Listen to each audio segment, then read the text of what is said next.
मी अंकिता पवार. माझं 8 दिवसाचं बाळ पोद्दार बाल रुग्णालयात ऍडमिट होतं.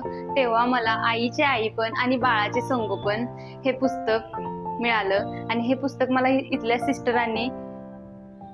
सिस्टरांनी मला घे आणि वाच बोलले. मोकळ्या वेळेत काय करायचं म्हणून इथं मी हे पुस्तक आईचे आईपण आणि बाळाचे संगोपन हे पुस्तक मी वाचून काढलं आणि माझ्या सगळ्या प्रश्नांची उत्तरं, आईने काय केलं पाहिजे, बाळाला कसं सांभाळलं पाहिजे, कसं त्याला व्यवस्थित त्याची काळजी घेतली पाहिजे, हे सगळं मला ह्या पुस्तकातून म्हणजे आईचे आईपण आणि बाळाचे संगोपन ह्या पुस्तकातून मला सगळं माहिती मिळाली.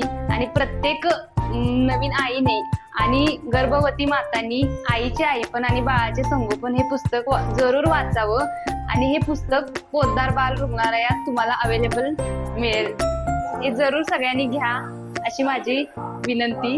लेखिका डॉक्टर श्रुती योगेश पोद्दार यांनी हे लिहिलेलं पुस्तक नवोदित माता आणि गर्भवती स्त्रियांनी वाचावंच, पण नवीन लग्न झालेल्या स्त्रियांनी जरूर वाचावं. त्यात त्यांच्यासाठी पण खूप चांगल्या पद्धतीची माहिती श्रुती पोद्दार मॅडमनी आईचे आईपण आणि बाळाचे संगोपन या पुस्तकामध्ये खूप छान पद्धतीने सांगितले आहे. धन्यवाद.